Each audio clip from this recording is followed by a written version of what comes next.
আসসালামু আলাইকুম ভিউয়ার্স। এই মুহূর্তে নির্মাণাধীন যে স্থাপনাটি আপনারা দেখতে পাচ্ছেন, সেটি হচ্ছে হোপ ইন্টারন্যাশনাল স্কুল অ্যান্ড কলেজের স্থায়ী ক্যাম্পাস।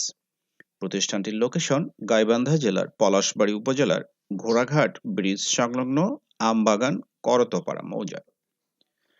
এটি হচ্ছে নির্মাণাধীন একাডেমিক ও প্রশাসনিক কার্যক্রম পরিচালনা করার বহুতল ভবন। প্রতিষ্ঠানটির মালিক লাবলু ভাইয়ের সাথে আলাপচারিতায় জানতে পারি খুব শীঘ্রই এর কার্যক্রম শুরু হবে এখানে। তিনি আরও জানান প্রতিষ্ঠানটির পরিবেশ হবে দৃষ্টিনন্দন এবং শিক্ষার গুণগত মান দেখে শুধু পলাশবাড়ী ও ঘোড়াঘাট এলাকার শিক্ষার্থীরাই নয়, যে কোনো জেলা বা উপজেলার শিক্ষার্থীরাই ভর্তি হবেন এখানে, সেই দৃষ্টান্ত তিনি স্থাপন করতে চান।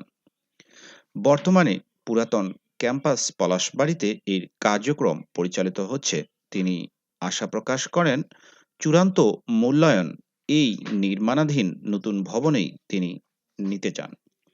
সেই লক্ষ্যেই নিরলস কাজ করে যাচ্ছেন। বিদ্যালয়ের এই অংশটুকু খেলার মাঠ ও দৈনিক সমাবেশের কাজে ব্যবহৃত হবে। সেই লক্ষ্যেই মাটি ভরাতের কাজও এগিয়ে চলছে। এই ভবনটি আবাসিক ছাত্রদের জন্য ব্যবহার করা হবে, সেটিও পুরোদমে কাজ এগিয়ে চলছে।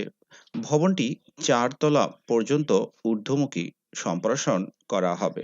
ঠিক এইরকমই আরেকটি আলাদা ভবন নির্মাণ করা হবে, যেটি শুধু ছাত্রীদের জন্য ব্যবহার করা হবে। প্রতিষ্ঠানটির আশেপাশের পরিবেশও মনোরম, যেখানে প্রতিদিন দূর দূরান্ত থেকে ভ্রমণ পিপাসুগণ এখানে আসেন কিছুটা রিফ্রেশমেন্টের জন্য।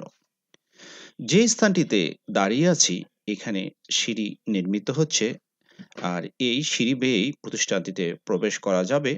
আর মাঝখানের যে অংশটি আপনারা দেখতে পাচ্ছেন, এটি ঢালু থাকবে, যাতে বিশেষ চাহিদা সম্পন্ন শিক্ষার্থীরা এই জায়গাটিতে চলাফেরা করতে পারেন।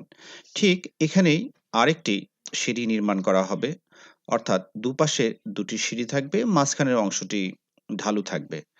আর এই মাঝখানে একটি দৃষ্টিনন্দন গেট নির্মাণ করা হবে। এই জায়গাটি অভিভাবকদের জন্য শেড নির্মিত হবে এই জায়গায়, এবং যানবাহন রাখার ব্যবস্থা করা হবে। বর্তমানে প্রতিষ্ঠানটির ৪টি মিনিবাস রয়েছে। পর্যায়ক্রমে এই সংখ্যা আরো বৃদ্ধি করা হবে। আমিও চাই প্রতিষ্ঠানটি শিক্ষার জন্য এক উজ্জ্বল দৃষ্টান্ত স্থাপন করুক।